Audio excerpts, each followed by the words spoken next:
할렐루야, 반갑습니다. 오늘도 뜨거운 기도와 예배 가운데 회복과 하나님이 주시는 치유가 있는 수요일 예배 나오신 우리 성도님들을 주님의 이름으로 환영합니다. 우리 서로 이렇게 밝은 얼굴을 바라보면서 인사했으면 좋겠습니다. 주일 말씀을 생각하면서 우리 아이들에게 말씀을 전합시다 라고 인사할까요? 우리 아이들에게 말씀을 전합시다. 우리 아이들에게 말씀을 전합시다. 아멘, 아멘. 다음 세대의 소망은 오직 하나님의 말씀에 있는 것 같습니다. 오늘도 하나님께서 우리와 함께 하심으로 우리가 찬양하며 나아갈 때에 우리의 마음이 하나님께로 활짝 열리고 우리의 활짝 열린 마음에 하늘이 열려 하나님이 주시는 은혜로 채워주실 줄 믿습니다. 우리 가운데 함께 하신 하나님, 그 하나님께 영광의 박수 올려드리며 예배로 나가십시다. 힘차게 찬양합니다.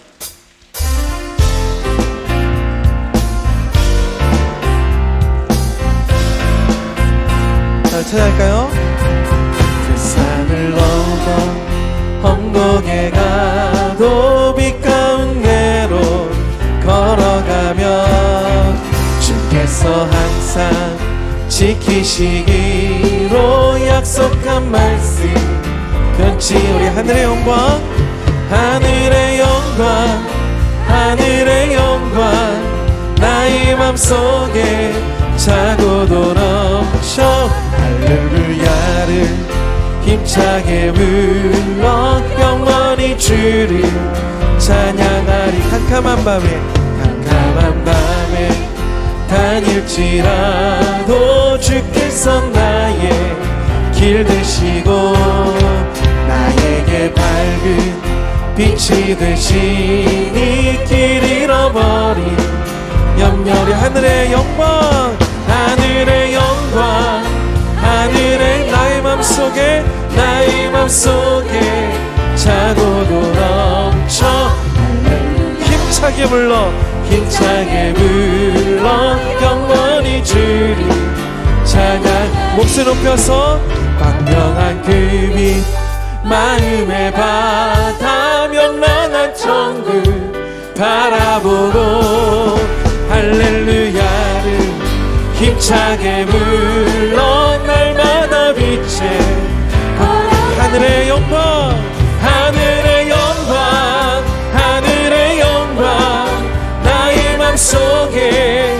차고도 넘쳐 할렐루야를 힘차게 불러 영원히 주를 찬양.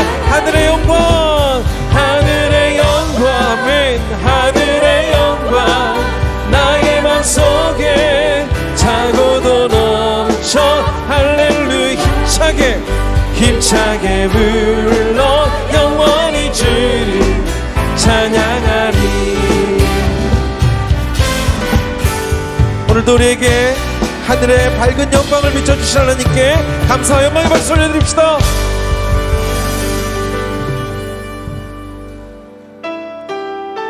우리 하나님 신실하셔서 지금도 믿는 자들에게 큰 길을 만드시고 새 일을 행하여 주십니다. 믿음의 눈을 들어 그 하나님을 바라보시며 나아갑시다.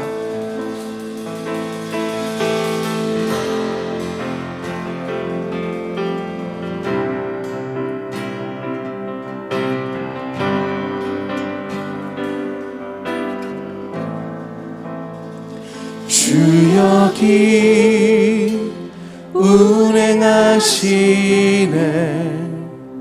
나 경배 주 경배. 주 여기 역사하시네 나 경배 주 경배. 우리 맘 만지시는 주 나 경배 주 경배. 우리 맘 치료하시네 나 경배 주 경배. 자, 믿음을 가지고 큰 길을 만드시는 주, 큰 기적을 행하시는 주, 그는 나의 하나님. 약속을 지키시는 주, 어둠 속에 빛이 되시는 그는 나의 하나님. 우리 삶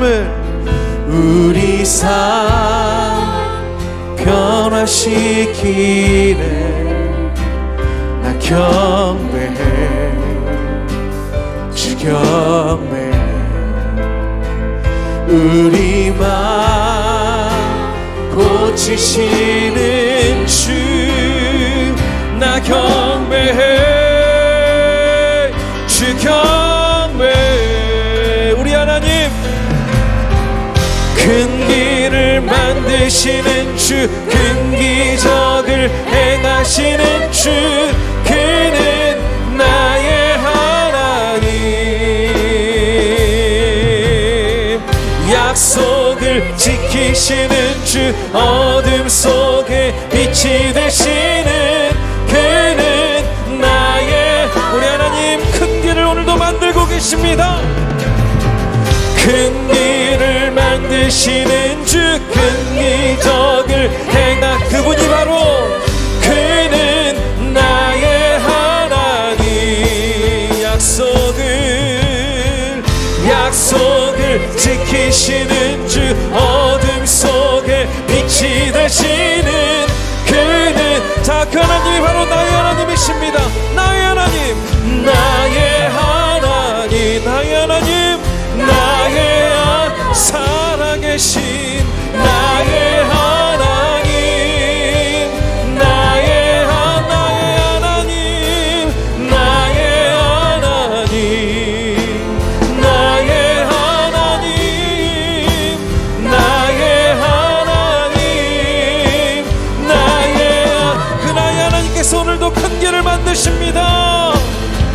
큰 길을 만드시는 주, 큰 기적을 행하시는 주, 그는 나의 하나님.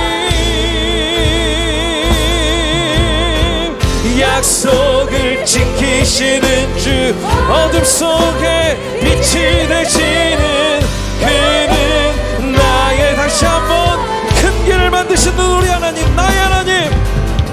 큰 길을 만드시는 주, 큰 기적을 행하시는 주, 그는 나의 하나님. 약속을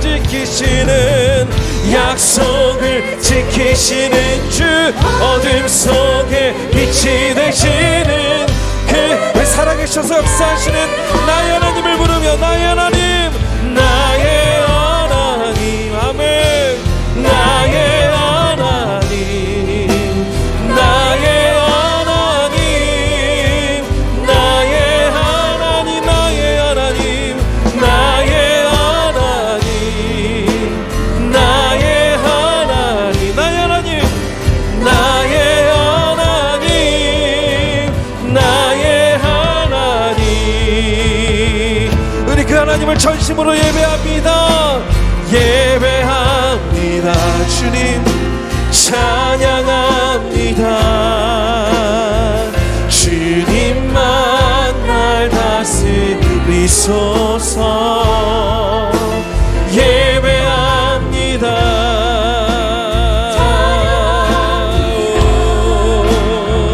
주님 홀로 높임 받으소서. 완전하신 주님, 완전하신 나의 주, 그의 길로 날 인도하소. 주님께서 행하신 모든 일, 주님의 영광 다 경배하. 다시 한번 찬양합시다. 완전하신 주님, 완전하신 나의 의의 길로 날 인도하소서. 하나님 행하신 모든 일, 주님의 영광 우리 다 함께 다 경배합니다. 예배합니다. 예배합니다.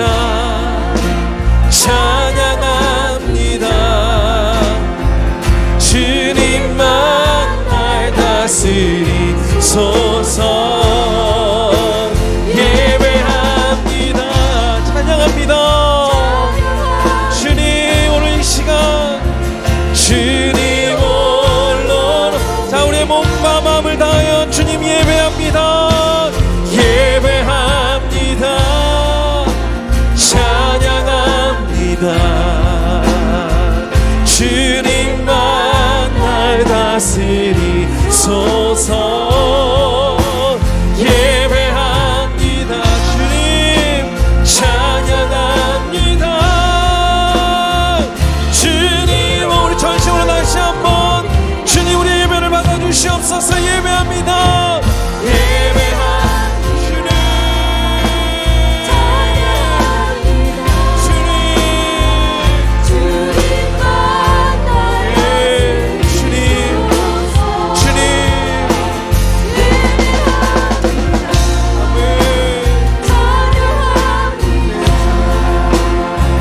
주님 홀로 높임 받으소서.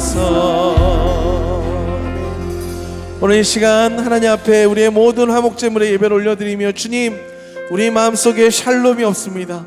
오늘 이 시간 다시 한번 이 예배 가운데 하나님 화목제물이 되셨던 예수 그리스도의 그 은혜와 보혈로 말미암아 우리 안에 하나님과 우리의 화평이 다시 한번 회복되게 하여 주시고 하나님 우리 가정 가운데 어그러진 화평이 다시 한번 새로워지고 새롭게 되어지는 하나님 은혜의 시간으로 인도하여 달라고 오늘도 하나님 말씀 가운데 함께 하여 주시고 기도 가운데 역사하여 주시고 우리가 주님을 우러러볼 때에 하나님 큰 길과 새 일을 행하여 달라고 아멘. 오늘도 믿음의 눈을 들어 하나님을 간절히 바라보며 예배를 놓고 주여 한번 부르며 간절히 기도하며 나갑시다. 기도합니다. 주여 주님 오늘도 주님 앞으로 나와 우리가 하나님을 간절히 바라보며 부르시며 나아갑니다. 하나님 오늘도 주님께서 우리와 함께 하시고 우리가 다시 한번 망하지 아니하고 이 자리에서 주님을 경험하며 하나님을 찬양하며 예배할 수 있게 하셨습니다. 하나님 오늘도 주 앞에 나와 간절히 부르시며 하나님의 얼굴을 구하며 나아갈 때에 하나님의 오늘 시간 우리 가운데 자정하여 주시고 하나님의 역사하심을 나타내 주시며 말씀 가운데 기도 가운데 하나님 우리와 함께 하시는 하나님을 만나고 경험할 수 있도록 주여 우리에게 은혜에 흡수하여 주시옵소서. 하나님 우리에게 하나님이 되어 주시옵소서. 보혈로 덮어주시고 성령이 오늘 가운데 우리를 다스려 주시고 충만하시며 운행하여 주시옵소서. 억눌린 자들이 다시 한번 이 시간 자유함을 얻게 하여 주시고 하나님의 특별하고도 강하고도 세밀한 하나님의 만지심과 하나님의 들려주심과 하나님의 세워주심이 가득한 예배로 자유함으로 하나님께서 이끌어 주시옵소서. 하나님 오늘도 주님께서 우리를 온전한 주의 말씀의 길로 온전한 주의 은혜의 길로 하나님 생명의 길로 구원의 길로 거룩의 길로 우리 인도하여 주시옵소서. 주님 감사합니다. 하나님 아버지 오늘도 이렇게 우리에게 수요 예배를 허락하여 주셔서 하나님께 피할 수 있고 하나님을 찬양할 수 있고 나의 나됨으로 인하여 실망하지 않고 나의 소망이 되신 하나님으로 인하여 감사를 다시 한번 회복할 수 있게 해주셔서 너무나도 감사를 드립니다. 하나님 오늘도 하나님을 얼굴을 구하며 하나님을 예배하는 우리 모두들에게 하나님께서 우리의 하나님이 되어주시고 각자에게 필요한 은혜를 내려주셔서 이 예배 가운데 역사하시는 하나님을 만나며 경험하는 예배로 하나님 오늘도 세밀하게 인도하여 주시기를 기도합니다. 아버지 오늘 우리에게 주셨던 아침 말씀에 화목제물을 드리라고 하셨습니다. 이 제물은 하나님과 우리 간에 드리는 제물이기도 하지만 예배하는 우리들이 서로 나눠야 할 하나님께서 받으시는 제사라고 하셨습니다.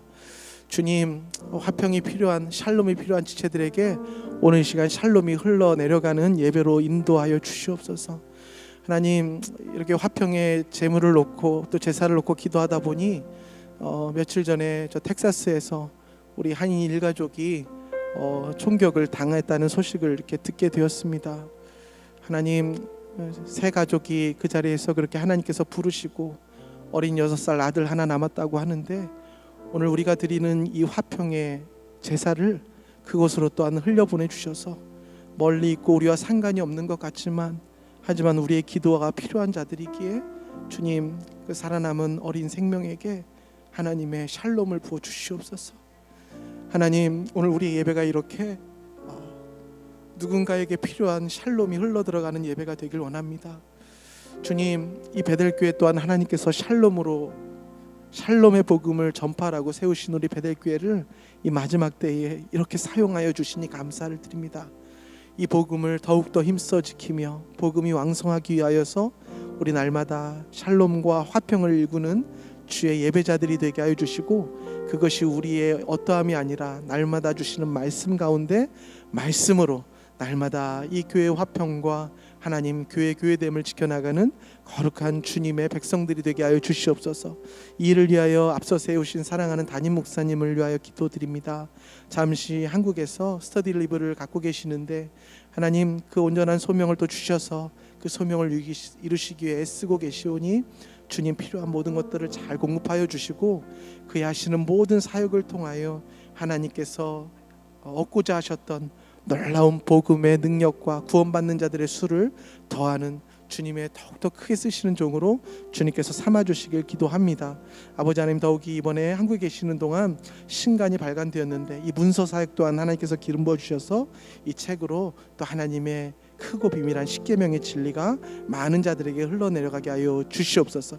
하나님, 그 외에 같이 교회를 섬기는 모든 사역자님들의 가정과 사역자님들의 사역을 붙잡아 주셔서 그들의 사역을 통하여 또 하나님의 말씀과 복음과 교회가 힘을 얻을 수 있도록 우리 사역자님들을 주님께서 더욱더 강건함으로 붙잡아 주시옵소서. 오늘 말씀을 전하시는 이 주경 목사님, 하나님 이제 오늘 마지막으로 믿음과 의심 사이에서 우리에게 하나님의 말씀이 계심을 증거하여 주실 것입니다. 하나님 오늘 말씀에 더욱더 성령의 기름을 부어주셔서 그의 말씀을 통하여 많은 자들이 의심과 믿음 사이에서 하나님과 예수 그리스도를 발견하는 귀한 시간이 되게 하여 주시옵소서. 모든 시종을 주님께 의탁드리오며 예수 그리스도의 이름으로 기도하옵나이다. 아멘.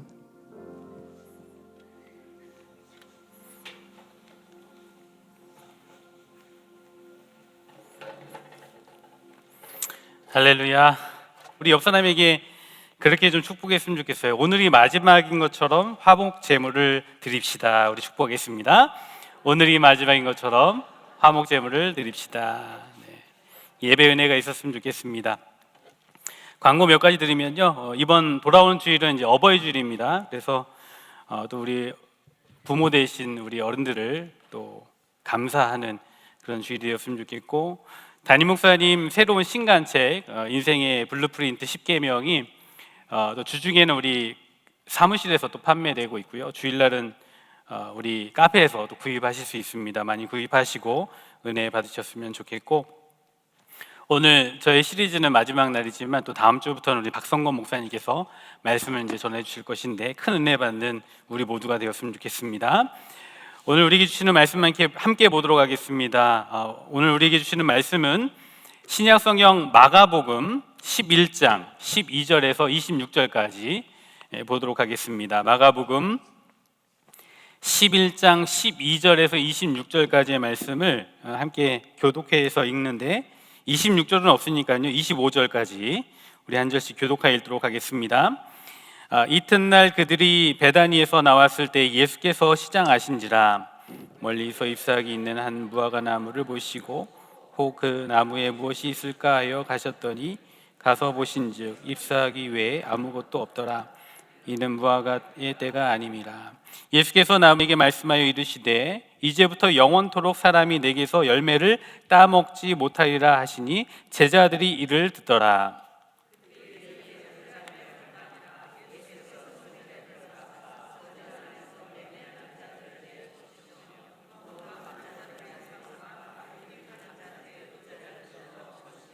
아무나 물건을 가지고 성전 안으로 지나다님을 허락하지 아니하시고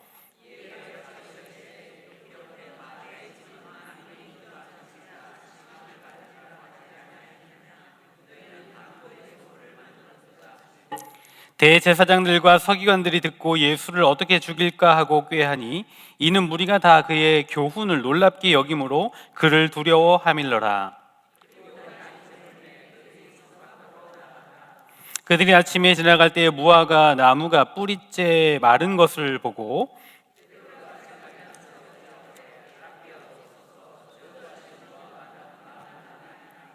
예수께서 그들에게 대답하여 이르시되 하나님을 믿으라.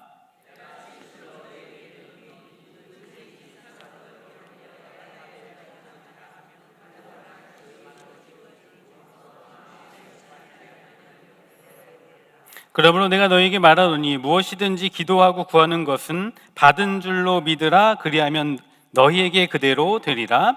서서 기도할 때에 아무에게나 혐의가 있거든 용서하라. 그리하여야 하늘에 계신 너희 아버지께서도 너희 허물을 사하여 주시리라 하시니라. 아멘.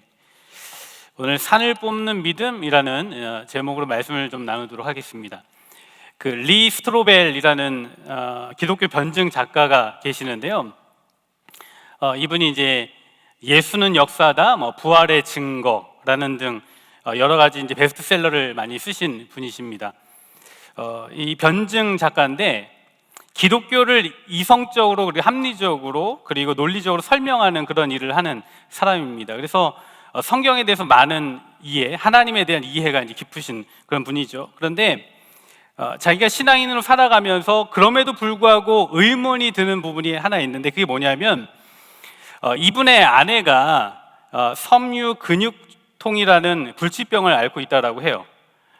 근데 아내가 그 불치병으로 인해서 늘 이렇게 고통받고 힘들어하는 그 모습을 보면서 어떤 생각이 들었는가 하면 하나님은 기적의 하나님이신데 왜 누구에게는 기적을 행하시고 누구에게는 기적을 행하지 않으시는가, 그런 의문이 있는 것입니다. 그러면서 이분이 이제 기적인가 우연인가라는 그런 책에서 이런 글귀를 남겼어요. 기적이라고 다 불치병의 거창한 치유는 아니다. 초자연적 개입이라고 다 죽은 사람의 부활처럼 지축을 흔드는 일도 아니다. 하나님은 조용한 속삭임으로 말씀하실 때가 더 많다. 격려나 바로잡음이나 소망이 절실히 필요한 사람에게 그분은 일상사를 지휘하여 그런 메시지를 보내신다. 이런 말을 했습니다. 그러니까 하나님의 초자연적 개입 그리고 치유가 아내에게 일어나고 있지는 않지만 믿음이 약해서 또는 의심이 가득해서 그런 일이 일어나지 않는 것이 아니라 이미 일상 속에서 하나님의 기적은 날마다 펼쳐지고 있다, 그런 이야기를 한 것이죠. 저는 오늘 본문에 나오는 믿음으로 산이 들려 바다에 던지우라 하면 될 것이다 라는 그런 표현을 보면서 우리가 믿음을 가진 사람들인데 믿음의 본질이 뭘까? 그리고 믿음의 결과는 무엇이어야 하는가라는 것을 고민하게 됩니다. 그래서 오늘 본문을 좀 자세히 들여다보면서 우리가 놓치고 있는 믿음의 본질은 무엇인가, 그리고 믿음의 결과는 무엇이어야 하는가, 그런 부분을 한번 좀 깊이 생각해 보는 시간이 되었으면 좋겠습니다. 오늘 우리가 읽은 본문은요, 아주 특이한 구조를 가지고 있어요. 예수님께서 무화과 나무를 저주하고 말라 죽게 하신 사건이 있는데 그 사건 사이에 성전을 깨끗게 하시는 그 사건이 끼어 있는 그런 내용입니다. 다시 말하면 어떠한 한 이야기가 있는데 그 이야기 사이에 또 다른 이야기가 끼어져 있는 그런 내용인 것이죠. 그런데 이 끼어 있는 두 이야기를 이제 보면서 던져지는 그 질문들이 있는데 그 질문들을 이렇게 잘 풀다 보면은 하나님께서 말씀하시려는 바가 무엇인지 선명하게 보이고 더불어 우리가 믿고 의심하지 말아야 할 것이 무엇인지에 대한 해답을 얻는 그런 결과를 얻게 됩니다. 그래서 오늘 말씀을 좀 깊이 좀 놓치지 않고 좀 꼼꼼하게 좀 봤으면 좋겠는데 오늘 내용을 보면서 몇 가지 의문이 들어요. 첫 번째 의문은 뭐냐면 예수님은 왜 무화과 나무가 열매가 없다는 이유로 저주하여 죽게 하였느냐라는 것입니다. 여러분, 이게 상식적으로 좀 이해가 되세요? 예수님이 이른 아침에 예루살렘으로 들어가시다가 배가 고프셨던 모양입니다. 길가에 나 있는 무화과 나무를 발견하시죠. 그리고 그곳에 다가가서 배고프시니까 열매라도 하나 얻을까 싶으셔서 가셨더니 열매가 없는 겁니다. 그런데 대뜸 예수님께서 나무에게 이제부터 영원토록 사람이 내게서 열매를 먹지 못할 것이다 라고 저주를 하셨고 실제로 그 다음 날 이 나무가 뿌리째 말라서 죽어버리는 그런 일이 벌어진 것입니다. 근데 문제는 뭐냐면 13절에 보면 이렇게 나와 있어요. 때가 무화과 나무의 때가 아니었다라고 이렇게 말씀하고 있어요. 예수님께서 무화과 나무의 열매를 맺는 그 철을 모르셨을까? 근데 그렇지 않은 것이 마가복음 13장 28절에 보면 예수님께서 비유를 설명하시면서 무화과 나무의 비유를 배우라. 그 가지가 연하여지고 잎사귀를 내며 여름이 가까운 줄 알라라고 하시면서 어떻게 보면 무화과 나무의 그 생리를 잘 아셨던 분이거든요. 그런데 무화과 나무의 그 철이 아니어서 자연의 법칙에 따라서 열매가 없었을 뿐인데 이상하게 그 나무를 향하여 열매가 없다라고 꾸짖으셨고 다시는 내게서 열매를 사람들이 따먹지 못할 것이다라고 저주하셨다라는 것입니다. 이런 내용들을 보면요, 도무지 이해가 되지 않는, 상식적으로 이해가 되지 않는 그런 일이 벌어진 거예요. 도대체 왜 예수님께서는 그런 일을 행하셨는가? 강한 의문이 들죠. 두 번째 의문은 동문서답을 하셨다라는 거예요. 베드로가 그 뿌리째 말라 죽은 나무를 보면서 이상하게 여겨서 예수님께 이야기한 겁니다. 주님, 어제 저주하신 그 나무가 뿌리째 말라 죽었습니다. 어떻게 된 걸까요? 라고 이렇게 물었더니 예수님의 대답이 뭐냐면 25절에서 25절에 대답이 이렇게 나옵니다. 한번 성경을 같이 읽어봤으면 좋겠는데, 자, 예수께서 그들에게 대답하여 이르시되 하나님을 믿으라. 내가 진실로 너희에게 이르노니 누구든지 이 산더러 들리어 바다에 던지라 하며 그 말하는 것이 이루어질 줄 믿고 마음에 의심하지 아니하면 그대로 되리라. 그러므로 내가 너희에게 말하노니 무엇이든지 기도하고 구하는 것은 받은 줄로 믿으라. 그리하면 너희에게 그대로 되리라. 서서 기도할 때에 아무에게나 혐의가 있거든 용서하라. 그리하여 하늘에 계신 너희 아버지께서도 너희 허물을 사하여 주시리라 하시니라. 예수님이 동문서답의 달인이신 것 같아요. 이 나무가 왜 죽었죠? 라고 이렇게 물었거든요. 저주하신 무화과 나무가 왜 죽은 거죠? 라고 물었더니 예수님의 대답은 첫 번째, 하나님을 믿으라. 뭔 말이야 갑자기, 그죠?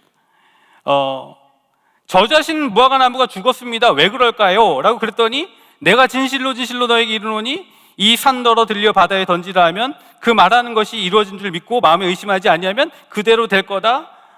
무엇이든지 기도하고 구하는 것은 받은 줄로 믿으라. 그리하면 되리라. 이렇게 대답을 하신 것입니다. 이 도대체 맥락에도 안 맞는 이런 대답을 왜 하신 것일까? 그러면 상황과 대화를 좀 정리하면 이런 말이 되잖아요. 무엇이든지 기도하면서 이루어질 줄 믿고 의심하지 않으면 나무도 뿌리째 마르는 초자연적인 일, 그리고 산이 뽑혀서 바다에 던져지는 기적적인 일들이 일어날 것이다. 그러므로 구하는 것은 받은 줄로 믿고 믿어라. 의심하지 마라. 아멘. 우리 이렇게 믿게 되죠. 이렇게 이해하게 되죠. 그래서 많은 분들이 이 구절을 보면서 이런 반응을 하기도 하죠. 아, 기도하면 안 될 것이 없구나. 산이 뽑혀서 바다에 던져지는 기적적인 일들이 일어날 수 있구나라고 하면서 내가 믿고 의심하지 않아야 돼 라고 하면서 주여 산이 뽑혀 바다에 던져지는 기적이 나타나게 해 주시옵소서. 믿습니다. 근데 잘 안 믿어지네. 그래서 또 믿습니다. 믿어야 돼 막 하면서 막 자기를 세뇌시키고 또 믿으려고 애쓰죠. 그런데 제가 이 말씀, 우리가 그렇게 이해하는 분들도 계시는데 이 말씀을 보면서 이런 질문을 던지는 거예요. 왜 믿음에 의해서 산이 통째로 들려 바다에 던져져야만 하죠? 왜 나무가 말라 죽어야 하는 것이죠?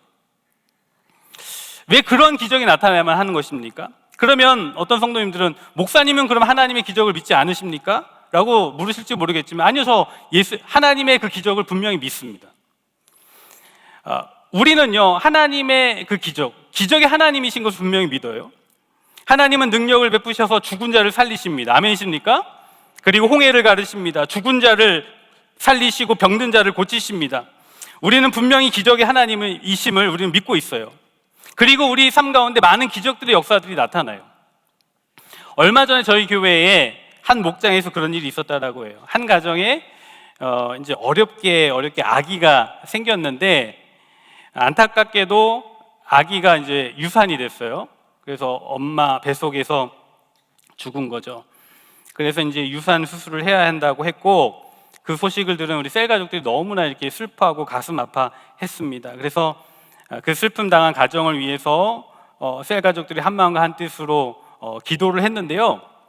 분명히 의사가 그 태아가 심장이 멈추고 죽었다라고 판정을 내렸는데 다시 살아난 거예요. 네. 우리 교회에 일어난 일이에요. 다시 살아난 거예요. 의사가 기절 초풍을 한 거죠. 어떻게 이런 일이 일어나냐라는 것이죠. 그래서 셀 가족들은 다들 자기들이 이제 기도를 해서 하나님께 살려주셨다 그렇게 믿고 있어요. 여러분, 우리는 기적의 하나님이신 줄 믿습니다. 아멘이십니까? 예, 믿습니다. 그런데 오늘 본문에서의 질문은 뭐냐면, 우리가 믿음을 가지고 의심하지 않고 선포하면 하나님께서 분명하게 어떠한 기적의 일들을 행하심을 믿는데, 왜 그 능력을 애꿎은 무화과 나무를 저주하고 죽이는데 써야 하느냐라는 것이죠. 우리가 믿음을 가지고 의심하지 않고 선포하면 분명히 이룰 줄 믿는데 왜 가만히 있는 산을 들어서 바다에 던져야만 하느냐라는 것입니다. 자기의 믿음이 얼마나 강한지, 그리고 자기의 믿음이 얼마나 크고 위대한지 확인하기 위해서 그런 것을 해야 하는 것일까요? 제가 어디선가 이제 설교 예화집을 하나 좀 읽다가 이런 예화를 봤어요. 미국의 어떠한 이제 교회에 앞에 이제 산이 하나 있는데, 이 산이 그 교회의 여러 가지 사역에 좀 성가신 그런 골머리를 앓게 하는 그런 산이었다라고 합니다. 그래서 이 산을 어찌할까 고민하는데 어떤 사람이 이 본문, 오늘 본문을 읽고 기도하면은 산이 들려져 바다에 던져진다고 했는데 기도하면 산이 없어질 거다라고 성도한테 얘기하고 기도하자 그렇게 얘기했더니 사람들이 막 이제 콧방귀를 뀌는 거죠. 되겠냐? 그랬는데 이 사람 혼자 기도를 했더니 수년이 지난 후에 갑자기 불도저가 막 오더니 산을 막 밀기 시작하더니 그 산이 없어지고 골프장이 되었다. 뭐 그런 얘기를 제가 본 적이 있고요. 또 이제 어떤 교회에 이제 한 성도님이 기도원에 이제 올라가서 40일 금식 기도를 했답니다. 근데 40일 금식 기도를 하고 내려오는데 자기가 어떤 능력을 받았다는 어떤 확신이 강하게 들더라는 거예요. 그래서 산에서 내려오면서 이것을 좀 확인하고 싶었는데 마침 저기 산에서 내려온 저 멀리에서 기차가 막 칙칙폭폭 막 지나가고 있는 거예요. 그래서 능력을 시험할 겸 손을 딱 뻗어서 예수의 이름을 명하는 기차야 멈춰라! 그랬더니 기차가 멈췄다는 거예요. 그래서 자기가 능력을 받았다, 그런 얘기를 하는 것입니다. 근데 여기서 생각하게 되는 것은 뭐냐면, 왜 우리의 믿음, 하나님의 능력이 성가신 산이 없어지는 일에, 그리고 가만히 잘 가던 기차가 멈추는 일에 쓰여져야 하느냐라는 것이죠. 그러면 오늘 본문은 왜 그런 이야기를 하고 계시는 것일까? 예수님은 굳이 믿고 의심하지 않아야 한다 하시면서 산이 들려져 바다에 던져지는 일, 그런 일들까지도 일어난다라고 하시면서 이런 어떤 교훈을 주려고 하셨던 것일까? 그런 이제 생각을 하게 되죠. 다시 한번 본문에 돌아가서 생각해 보면 오늘 본문은 아주 특이하게도 무화과 나무를 마르게 하시는 사건, 그 사이에 성전을 깨끗게 하시는 사건이 끼어져 있는 그런 내용입니다. 그래서 열매 없는 무화과 나무에게 예수님이 저주하셨고, 그리고 그 나무가 뿌리째 말라 죽기 그 사이에 성전을 깨끗게 하신 그 사건이 끼어져 있는 그런 내용이에요. 그래서 우리가 오늘 본문을 보면서 왜 이 성전을 청결케 하시는 사건을 넣었는가 한번 깊이 좀 생각해 볼 필요가 있습니다. 자, 우리는 15절에서 19절의 그 내용을 잘 알고 있어요. 성전을 깨끗게 하시는 그 내용들. 예수님이 예루살렘 성전에 들어가셨는데 성전 안에 어떤 사람들이 있었습니까? 매매하는 사람들, 돈 바꿔주는 사람들, 비둘기 장사하는 사람들, 파는 사람들이 있었습니다. 그리고 이 물건을 사지 않으면, 돈 바꾸지 않으면 성전 안에서의 그 거룩한 서비스를 이용할 수 없는 그러한 시스템이 갖춰져 있었던 것입니다. 그것을 보고 예수님께서 완전히 대노하셨던 거예요. 내 집은 만민이 기도하는 집이라 불려질 것이다 하셨는데 너희가 강도의 소굴로 만들었도다 라고 하시면서 그 장사판을 완전히 다 뒤집어 엎어버리셨습니다. 테이블이고 의자고 뭐고 다 그냥 들러 엎어버리셨습니다. 그러면 우리는 그 사건을 보면서 고민하게 되는 거예요. 앞에 나와 있는, 뒤에 나와 있는 내용, 기도하고 믿고 의심하지 않으면 산이 들려져 바다에 던져지는 기적, 그래서 무엇이든지 기도하고 구하는 것을 받은 줄 믿으면 그런 역사가 나타난다, 그런 믿음을 가져야 된다라는 생각을 하고 있었지만, 지금 그 내용 사이에 이 성전을 깨끗게 하신 이야기가 왜 끼어져 있느냐라는 것이죠. 성전을 깨끗게 하신 이 사건을 볼 때에 이 본문은 성전과 관련해서 해석해야 하고 오히려 성전 청결 사건이 더 중요한 사건이 되어버린다라는 것입니다. 그 이야기가 어떻게 전개가 되는가, 이 스토리, 여러분 성경을 읽으실 때에 문맥을 잘 이해하시는 거 되게 중요합니다. 그래서 이 이야기가 어떻게 전개되는가 다시 한번 생각해 보면서 지금 우리가 생각하고 있는 산이 들려져 바다에 던져지고 하는 그런 기적적인 사건이 왜 무엇을 의미하고 있었던가 이런 걸 한번 좀 생각해 봤으면 좋겠는데요. 자, 오늘 이야기의 전개는 이렇습니다. 열매가 있어야 할 무화과 나무에 열매가 없어서 주님이 저주하셨어요. 그죠? 저주하셨고, 성전에 들어가셨는데 성전에서 매매하고 장사하고 있는 것들을 다 들러 엎으시면서 성전에 있어야 할 거룩한 열매가 없음을 보시고 들러 엎으시고 저주하셨다는 것이죠. 그리고 이어서 말씀하신 것이 뭐냐면 믿고 의심하지 않으면 산도 뽑혀 바다에 던져질 수 있다라고 하시면서 마지막에 25절에 서로 용서해야만 한다 이렇게 하고 말씀을 하셔요. 오늘 26절에는 이제 내용이 없음으로 이렇게 나와 있지만, 여러분 성경 좋은 거 가지고 계시는 분들은 그 원래 쓰여져 있던 것이 이런 내용들이 있다. 만일 너희가 용서하지 아니하면 하늘에 계신 너희 아버지도 너희 허물을 사하지 아니하시리라가 있음, 이렇게 써져 있는 게 있어요. 용서에 대한 이야기인 것이죠. 그럼 이 본문에서 기도하고 믿고 의심하지 말아야 할 것, 그대로 될 것을 믿어야 할 것이 무엇인가? 기도하며 의심하지 말아야 할 것이 산이 뽑혀서 바다에 던져지고 무화과 나무가 마르게 하는 그런 초자연적인 기적을 우리가 믿어야 하는 것인가? 믿고 의심하지 말아야 하는 것인가? 아니면 다른 어떤 것인가? 우리는 생각해 보게 되죠. 여기서 우리는 가운데 끼어 있는 이야기, 성전을 청결케 하시는 것에 좀 초점을 두고 이 본문을 잘 해석해야만 합니다. 자, 여러분, 성전은 어떤 곳인가요? 성전은 우리가 지금 큐티로 레위기를 계속 보고 있는데, 성전은 하나님께 제사를 올려드리는 곳이죠. 그리고 제사를 올려드림을 통하여 죄사함을 받는 은혜의 그런 공간입니다. 그것이 성전입니다.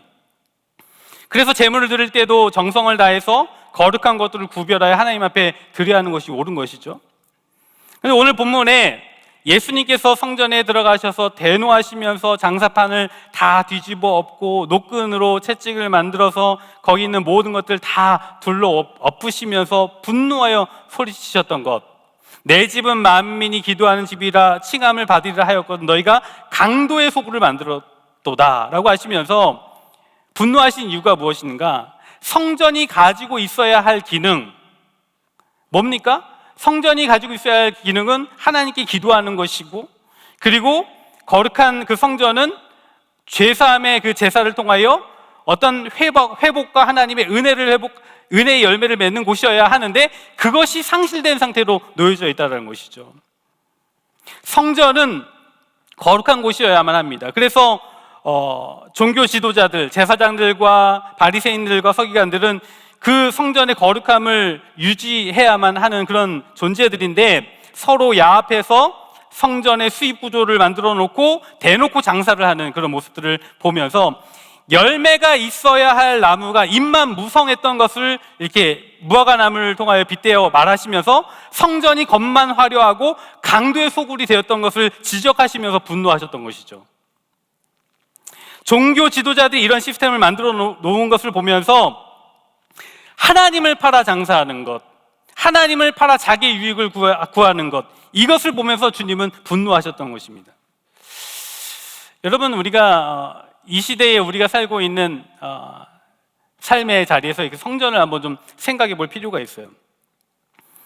지난번 이제 저희 목회자들이 이제 정갑신 목사님하고 식사를 좀 같이 하는 시간들을 가졌는데요. 식사하면서 이제 목회자들의 모임이니까 이제 한국교회, 이민교회에 대한 여러 가지 상황과 환경에 대한 이야기를 좀 나누면서 여러 가지 이제 고민들을 좀 많이 했습니다. 그러면서 이제 나왔던 아픈 그런 고백 중에 하나는 뭐냐면, 앞으로 이민교회를 포함해서 한국교회가 새로워지는 게 가능하냐라는 것이죠. 고착화되어져 있는 자기 어떤 유익을 위하여 어떠한 이득을 위하여 시스템화되어져 있는 한국교회와 여러 교회들의 그 상황들을 보면서 과연 새로운 것들, 선한 것들이 나올 수 있을까? 지금 이 성경에 나와 있는 예루살렘 교회하고 다른 게 아닌 이 세상의 모습을 보면서 과연 새로워지는 것이 가능한가? 그런 이야기들을 좀 나눴습니다. 그러면서 우리 안에 있는 질문은 뭐냐면, 하나님 정말 안 되는 걸까요? 이 시대 교회들은 정말 주님이 원하시는 아름다운 교회, 주님의 참된 제자가 넘쳐나는 그런 교회? 그런 것이 정말 어려운 것일까요? 라는 그런 질문들을 우리는 하게 되었습니다. 여러분, 우리는 여기에서 나라는 그런 성전을 한번 또 생각해 보게 됩니다. 나라는 성전이 거룩한 열매를 맺지 못하고 강도의 소굴이 되었다는 것을 생각해 보게 되는데, 여러분, 우리는 분명 주님이 거하시는 성전이잖아요. 여러분 믿으십니까? 우리는 주님이 거하시는 성전인데 우리가 강도의 소굴이 되어 있는 거예요. 열매는커녕 오히려 하나님의 것을 빼앗고 갈취하는 그런 모습으로, 하나님을 팔아먹고 있는 그런 모습으로 살고 있는 죄성들을 발견하게 돼요. 우리는 겉으로는 거룩한 교회를 이루고 있고 날마다 큐티를 하고 그리고 말씀을 가까이 한다 하지만 가만히 우리의 삶을 돌아보고 우리의 내면을 돌아보면 우리 안에 역동적으로 움직이고 있는 것은 하나님의 것을 이용해 먹는, 하나님의 것을 빼앗는 강도의 모습이 우리 안에 숨겨져 있다는 것이죠. 그래서 저는 가끔 그런 생각을 합니다.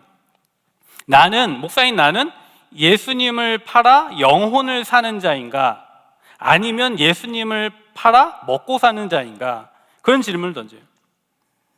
나의 직분으로 나의 거룩함을 상품화시키고 여러 가지 사역과 목회 활동을 통하여 그것을 상품화시켜서 나의 가치를 올리고 결과적으로 하나님을 드러내고 뽐내는 것이 아니라 나를 뽐내고 내 능력을 뽐내고 겉으로 전혀 보이지 않는 척하는 그런 존재가 아닌가, 그런 생각을 하게 됩니다.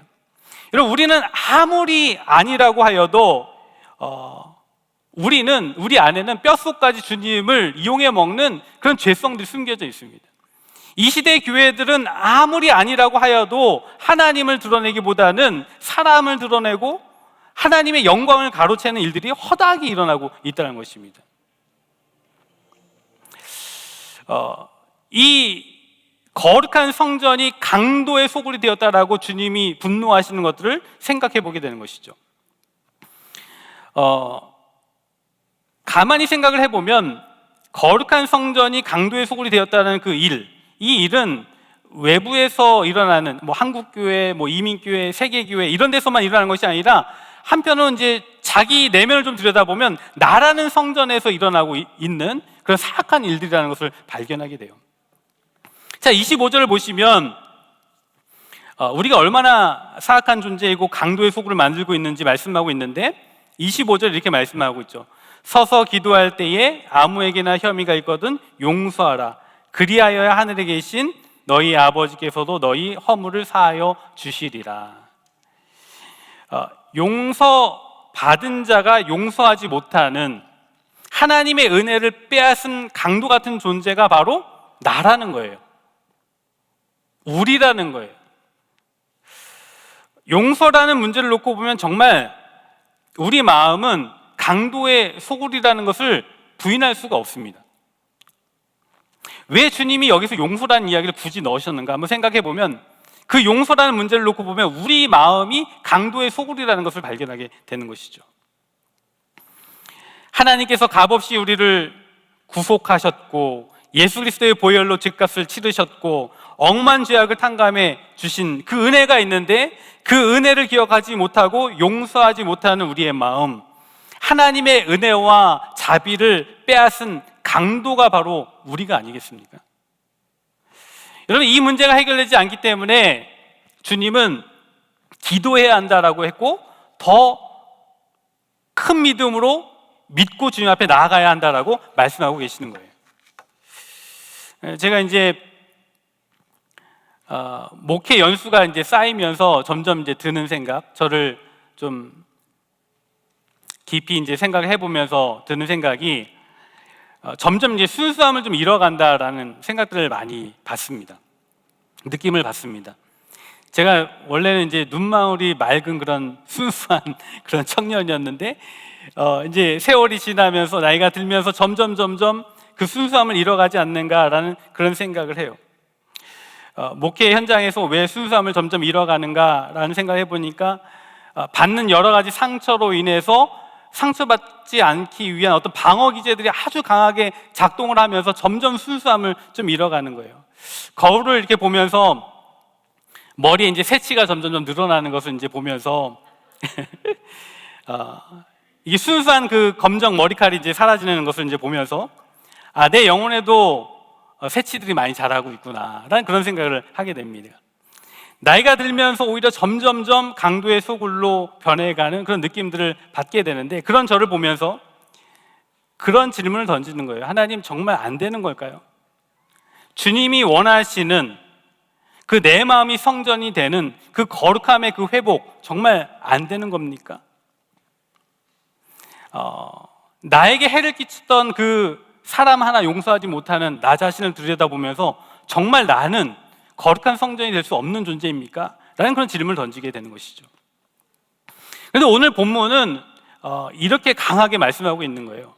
오늘 본문은 안 될 것 같은, 기적이 아니면 안 될 것 같은 우리의 내면과 삶, 더럽혀진 나라는 성전을 향하여 우리가 진정으로 믿고 의심하지 말아야 할 것이 무엇인가, 믿고 기도함으로 반드시 이루어야 할 것이 무엇인가, 그것을 우리에게 말씀하시면서 네 안에 거룩한 성전을 회복해야만 한다라고 말씀을 하고 있는 것입니다. 우리가 믿고 의심하지 말아야 할 것은 산이 뽑혀서 바다에 던져지는 것이 아니라, 여러분, 왜 가만히 있는 산을 뽑아서 바다에 던져야만 합니까?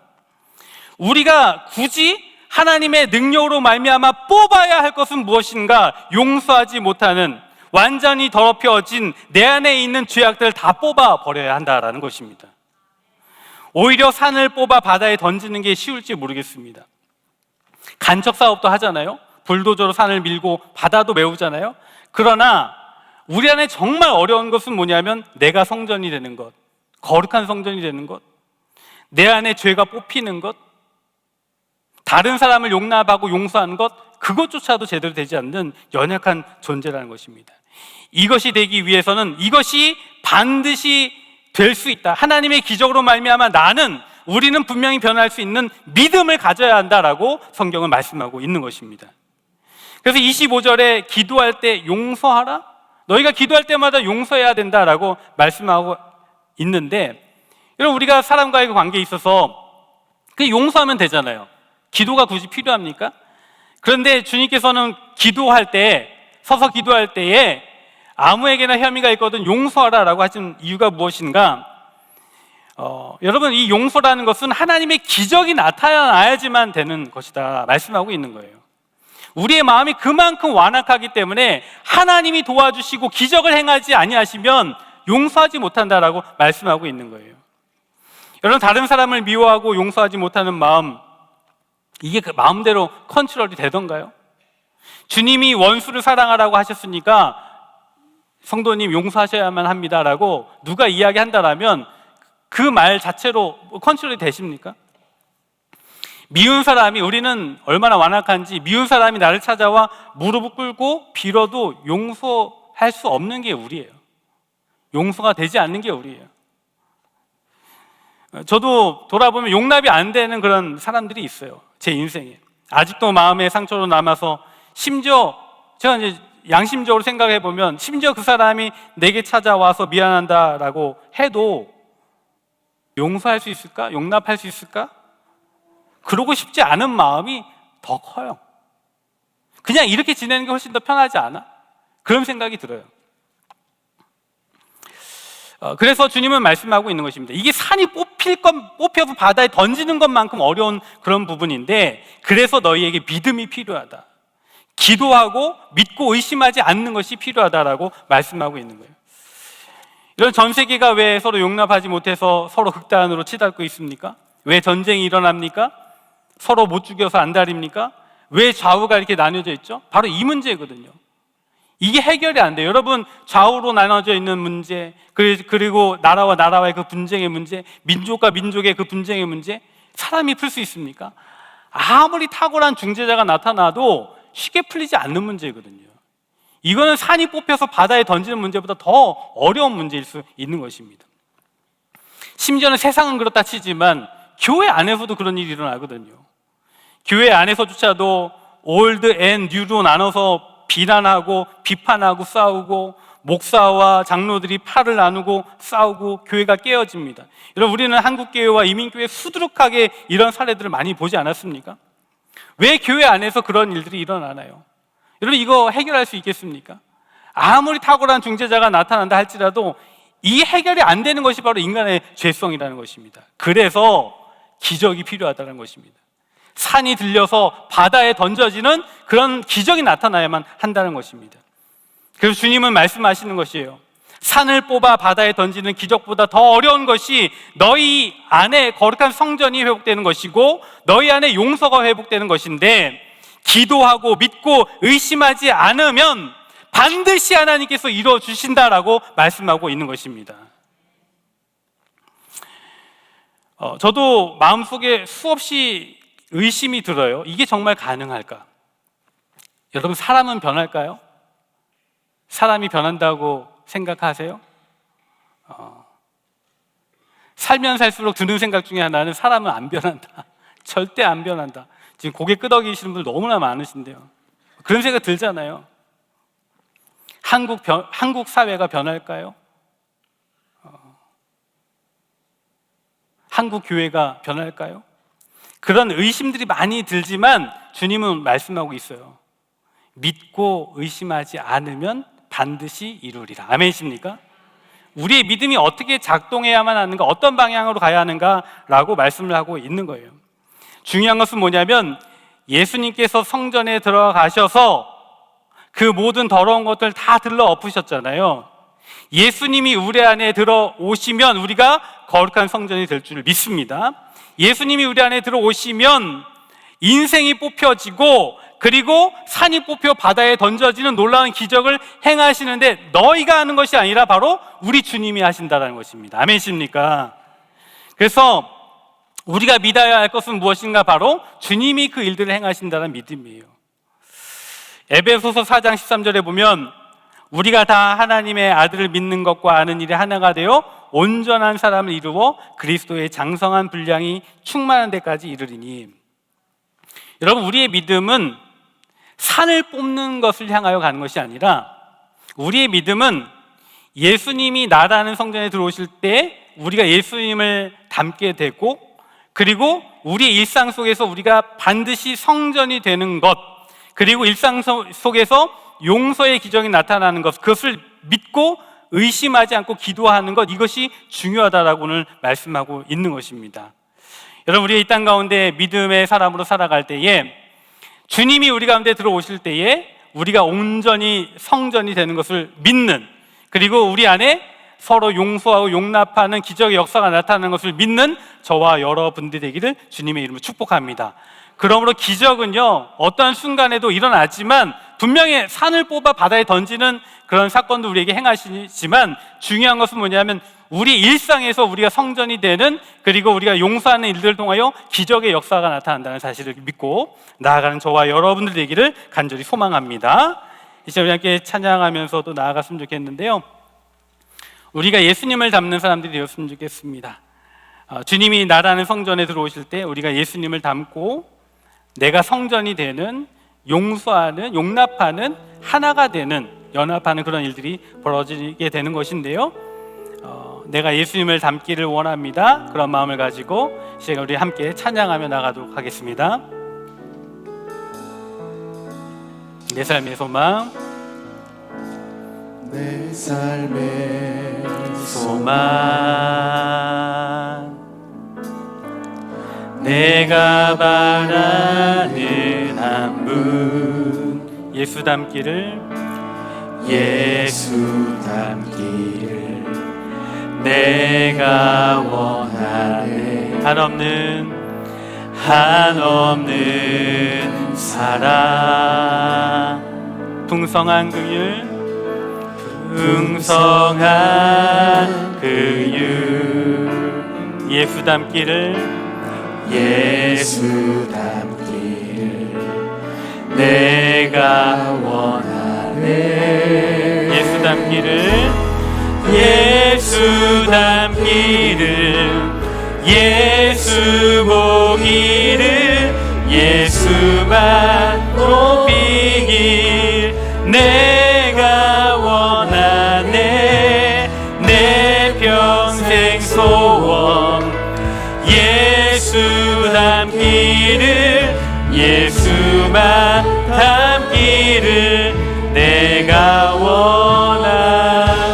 2절 2절 온유하시고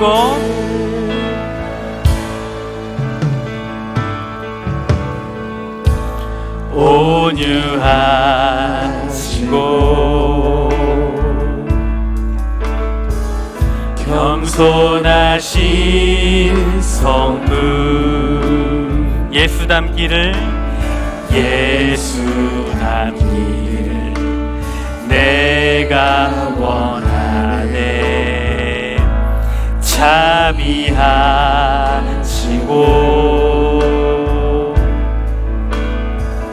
위로자 되신 주 예수 닮기를 내가 원하네 예수 닮기를 예수 보기를 예수만 높이길 내가 원하네 내 평생 소원 예수 닮기를 예수만 높이기를 내가 원하네 예수 닮기를 아멘 예수 닮기를 예수 보기를 예수만 높이길 내가 원하네 내 평생 소원 예수 닮기를 예수만 닮기를 내가 다시 한번 예수 닮기를 원합니다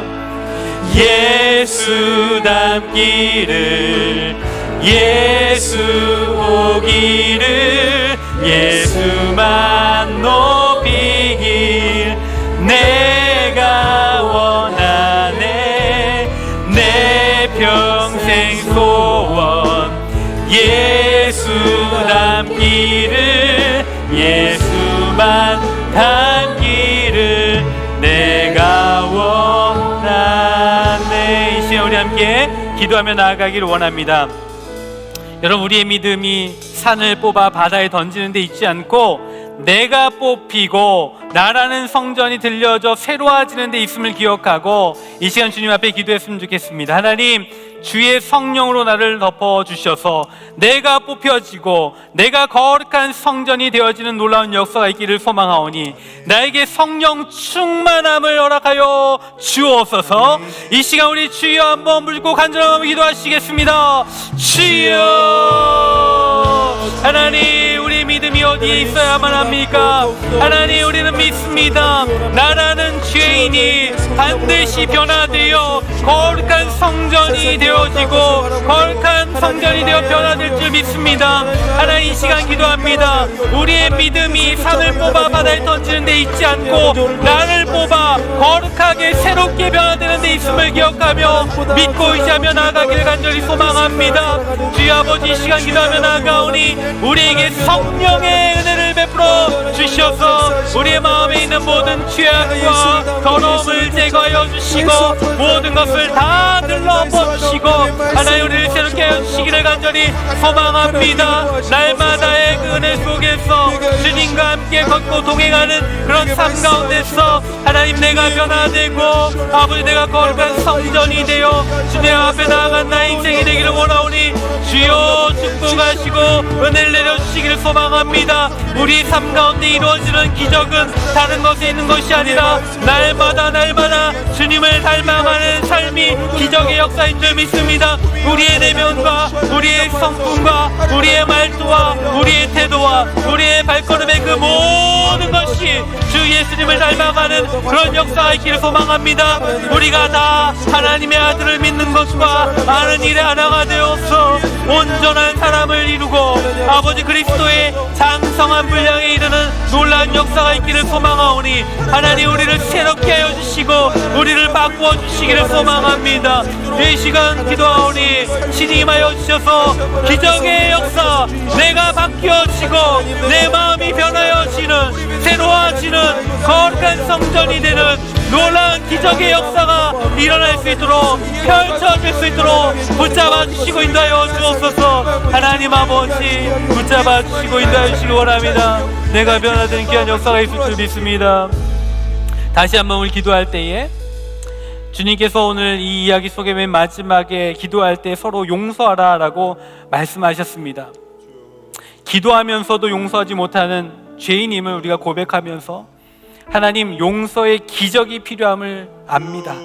주여 아버지, 내 마음 가운데 친히 임하여 주셔서 내 마음에 굳어진 그 모든 것을 다 들러 엎으시고 새롭게 하여 주셔서 용서의 기적이 펼쳐지는 놀라운 역사가 있기를 원하오니 하나님 성령이여 임하여 주시옵소서.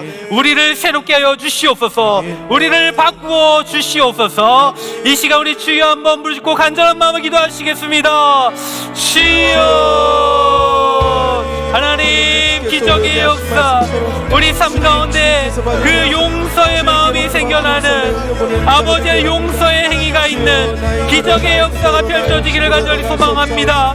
너희가 기도할 때에 서로 용납하고 또 용서하라고 하신 그 말씀을 기억하며 하나님, 우리 안에 있는 강도의 속을 우리가 용서받은 자이지만 그 하나님의 용서를 빼앗고 하나님의 그 용서하심을, 그 은혜를 온전히 인정하지 아니하는 우리의 그 강도의 속을의 그 마음을 하나님 제거하여 주시고 하나님 우리가 새로워지기를 원합니다. 우리가 거룩한 성전이 되어서 하나님 기도함으로 믿고 의심하지 아니함으로 우리의 삶 가운데 변화의 역사들이 있기를 소망합니다. 한국교회가 변화되기를 원합니다. 아버지 시대의 성도들이 변화되기를 원합니다. 이 시대에 우리가 변화되기를 원합니다. 우리의 가정이 변화되기를 원합니다. 하나님, 우리가 믿고 의심하지 않고 기도하고 부르짖을 때에 안 될 것 같은 것들이 되어지는, 산이 들려 바다에 던져지는 그 기적의 역사, 우리의 일상 가운데 우리의 삶이 성전이 되고 우리의 내면이 성전이 되고 우리가 서로 용서하고 용납하는 기적의 역사가 펼쳐져야 하는 줄 믿습니다. 하나님, 우리에게 그러한 역사가 펼쳐질 수 있도록 붙잡아 주시고 인도하여 주셔서 하나님, 우리가 거룩한 성전이 되어 주님을 따라 주님을 의지하며 주님을 바라보며 나가는 우리 모든 성도들이 될 수 있도록 인도하여 주시옵소서. 하나님, 우리를 불쌍히 여겨주시고 하나님의 뜻 가운데 살아가는 모든 자들이 될 수 있도록 축복하시고 인도하여 주시옵소서. 하나님, 우리가 얼마나 겉으로 화려한 것들을 추구하는 자들인가 다시 한번 생각해 보게 됩니다. 믿음이 있어야 한다라고 하면서 생각하는 것은 산을 뽑아 바다에 던져야 된다라는 생각만을 합니다. 그러나 정작 우리 안에 일어나는 것은 내가 성전이 되지 못하는 것, 미움의 문제, 용서의 문제 하나 해결하지 못하는 연약한 존재. 너무나 작아 보이지만, 숨겨져 있지만 주님은 산을 뽑아 바다에 던지는 것보다 너의 마음이 변하는 것이 더 어렵다라고 말씀하시면서 그러므로 기적이 필요하다라고 말씀하십니다. 하나님, 우리는 기적을 믿습니다. 하나님, 믿고 의심하지 아니하면 반드시 이루실 것을 우리는 믿습니다.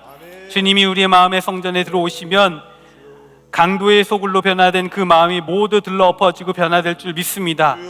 그리고 주님께서 십자가에 죽으신 그 은혜와 사랑으로 말미암아 우리도 서로 사랑하는 기적의 역사가 나타날 줄 믿습니다. 하나님, 이 시대의 성도들이, 교회들이 온전히 변화되는 귀한 역사가 나타날 수 있도록 인도하시고 날마다 일상에서 하나님의 기적을 경험하며 나아가는 모든 성도들이 될 수 있도록 인도하여 주옵소서. 그것을 믿고 끝까지 살아가는 우리 베델의 식구들이 될 수 있도록 붙잡아 주시고 인도하여 주옵소서.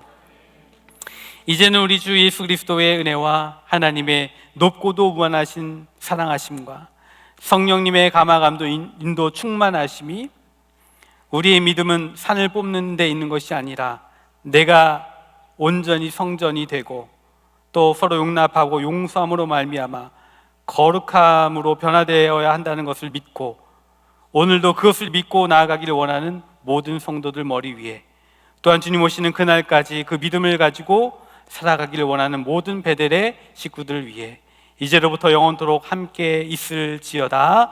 아멘.